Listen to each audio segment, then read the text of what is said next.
Assalamualaikum warahmatullahi wabarakatuh.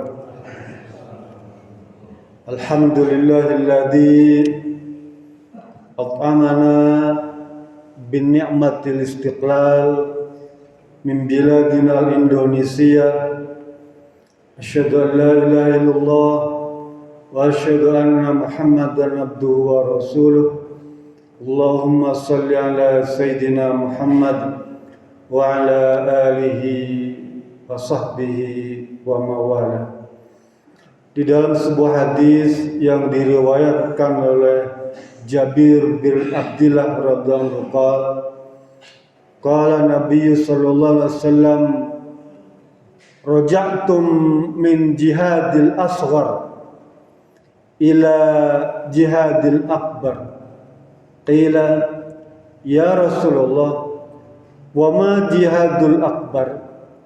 Qala jihadun nafs. Atau kama qala, hadis diriwayatkan oleh Imam Al-Baihaqi dan Imam An-Nasa'i.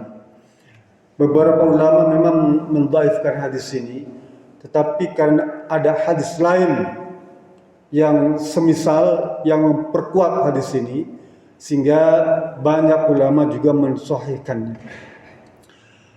Artinya kurang lebih begini. Setelah para sahabat kembali dari perang Badar dengan memenangkan kemenangan yang sangat gemilang, lalu Rasul menyambutnya dengan satu kalimat ucapan, kalian telah kembali dari perangan yang kecil dan akan menghadapi peperangan yang lebih besar. Lalu sahabat bertanya, ya Rasulullah, apa yang kau maksudkan dengan peperangan yang lebih besar itu? Lalu Rasul menjawab, yaitu memerangi hawa nafsu. Peperangan itu dimaksudkan adalah membebaskan diri dari penjajahan. Jadi kalau selama ini kita menganggap nafsu itu masing-masing, tidak. Dia adalah penjajah yang paling besar terhadap diri kita. Kalau kita hari ini gempita di seluruh Nusantara merayakan hari kemerdekaan, kadang-kadang kita bertanya, benarkah kita sudah merdeka? Atau jangan-jangan kemerdekaan yang dimaksud hanyalah berupa dibacakannya teks proklamasi, atau hanya sekedar perayaan yang gempita ramai itu saja? Karena dalam pandangan Islam, kemerdekaan itu adalah al-hurriyatu tamamul ubudiyah. Merdeka itu adalah bisa melaksanakan ibadah secara sempurna. Itu yang dimaksudkan merdeka dalam pandangan Islam.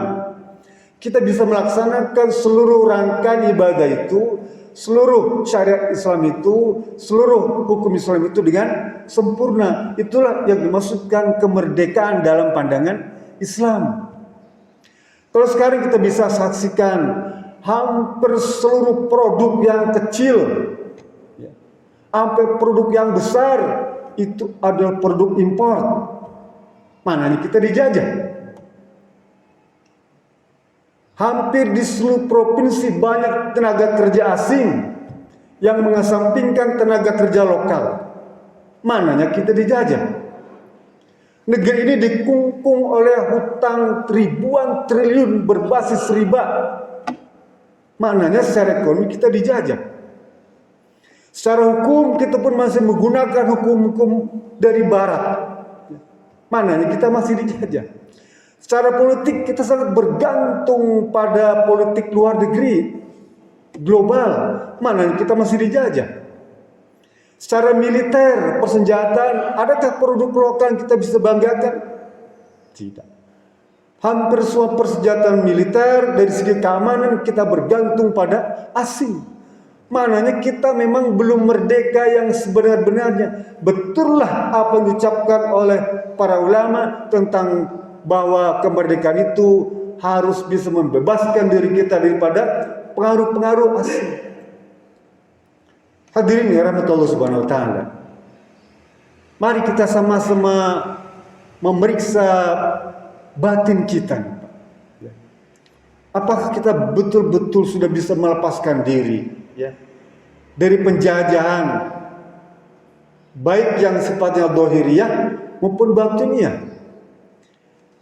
Imam Ibnu Qayyim membuat namanya maratibul jihad, urutan-urutan jihad, urutan-urutan peperangan, urutan-urutan membebaskan diri dari penjajah. Kata beliau, kita harus merdeka. Yang pertama kali merdeka dari hawa nafsu. Yang dimaksudkan jihad besar itu adalah kita merdeka dari hawa nafsu. Nafsu ini nempel pada diri kita. Kata Allah Subhanahu wa ta'ala dalam surat Yusuf itu, inna nafsa la ammaratum bisu. Sesungguhnya itu nafsu itu akan mengarahkan kita pada perbuatan buruk. Memang ada manfaatnya, tapi nafsu itu banyak mengarahkan kita pada perbuatan buruk. Illa man rahimah rabbi, kecuali yang mereka dirahmati. Yang kedua, kata Ibnu Qayyim, kita harus membebaskan diri dari penjajahan iblis, setan itu. Yang sejak kita lahir, sejak Nabi Adam diturunkan ke bumi ini juga telah berseteru dengan iblis. Silakannya iblis ini, kata Allah Subhanahu wa ta'ala di surat Al-An'am ayat 112 itu, dia bekerja sama dengan manusia dan jin. Setan ini bekerja sama dengan manusia dan jin yang juga menjajah diri kita, menjajah keluarga kita, menjajah masyarakat kita, dan menjajah bangsa kita. Karena setan iblis itu bekerja sama dengan manusia. Mungkin manusia kafir, mungkin manusia munafik, mungkin manusia luar negeri. Dia bekerja sama tuh menghadapi orang-orang yang beriman, menghadapi orang-orang Islam. Oleh karena itu kesadaran kita bahwa kita masih dijajah oleh hawa nafsu, oleh iblis, berusaha menghindarkan diri dari kedua makhluk itu. Dengan cara apa? Taqarrub kepada Allah. Dengan cara apa? Banyak berzikir. Dengan cara apa? Banyak mengingat Allah Subhanahu wa ta'ala. Dengan cara apa? Memperbanyak amal ibadah.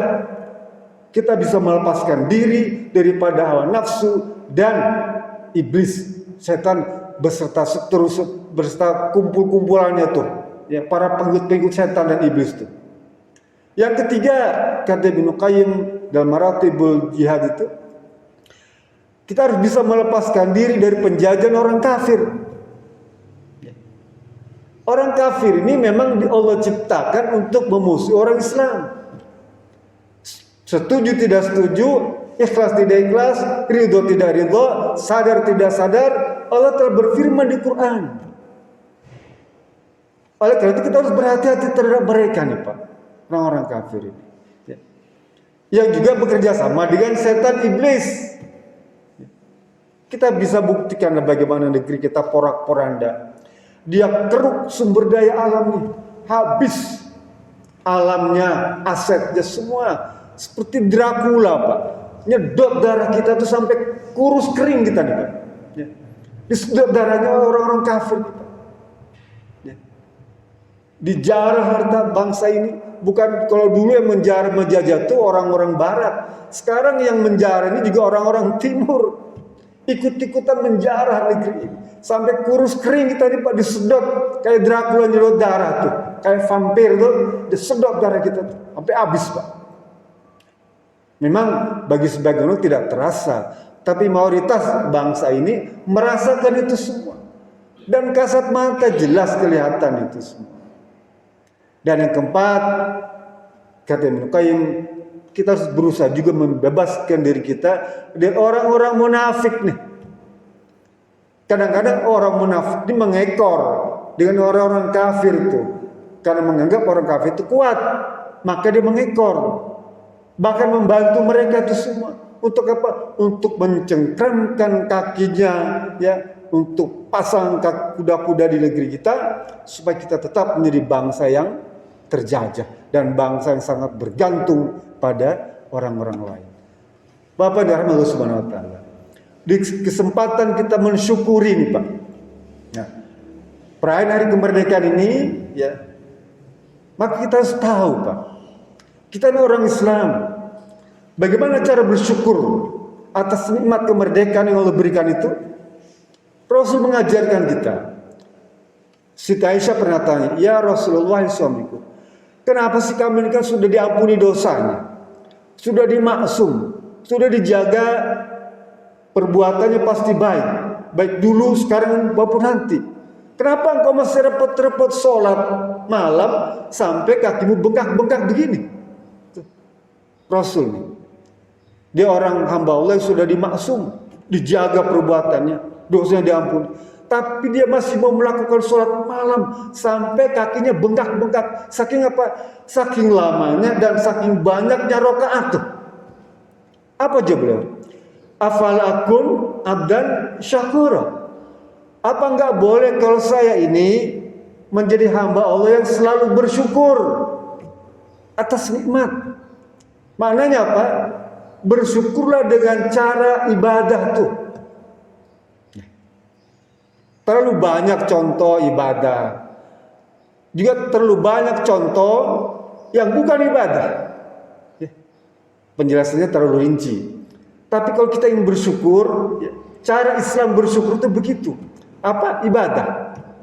Silaturahim, ibadah, bersyukur. Sedekah, ibadah, cara bersyukur. Dakwah, menyampaikan ilmu, ibadah, cara bersyukur. Bakti pada orang tua, ibadah, cara bersyukur. Menafkahi anak, istri, ibadah, cara bersyukur. Juga banyak contoh-contoh yang cara orang bersyukur bukan bentuk ibadah. Banyak, lebih-lebih di perayaan semacam ini. Bapak akan melihat contoh-contohnya. Kayaknya bukan termasuk ibadah deh. Ya itu.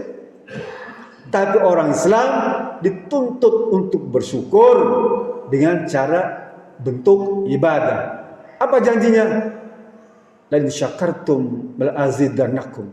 Jika engkau bersyukur, nikmatinya akan aku tambah. Kalau sekarang kita merasakan nikmat kemerdekaan, kalau kita bersyukur dengan cara yang benar, Allah tambah tuh kesehatan, ketenangan, ketentraman, rizki, karunia macam-macam. Allah tambah lagi. Karena syukurnya dengan cara ibadah. Wa in kafartum inna adzabi lasyadid. Tapi kalau kamu kufur dengan nikmatku, maksudnya kufur itu cara mensyukurnya tidak dalam bentuk ibadah. Ya. Mensyukurnya bentuk lain tuh. Allah bilang, inna azabi lasyadid. Akan aku tambah penderitaanmu. Ya. Penderitaan nih Pak, akan ditambah. Kalau selama ini kita sakit kepala, nambah tuh sakit tenggorokan. Turun ke bawah nih. Dari kepala ke tenggorokan. Nggak bersyukur lagi, turun lagi ke jantung. Nggak bersyukur lagi, turun berok ke bawah aja ya. Karena tidak mau bersyukur. Tapi kalau kita bersyukur ya, dengan cara yang benar syukurnya nih, ya, banyak berzikir, banyak baca Quran, banyak ibadah, banyak sedekah tuh macam-macam yang lainnya, semua bentuk ibadah, maka akan Allah tambah. Oleh karena itu, mari kita hayati, memaknai makna kemerdekaan ini bagi kita selaku orang Islam. Kalau orang kafir saya nggak urusan, itu bukan urusan saya.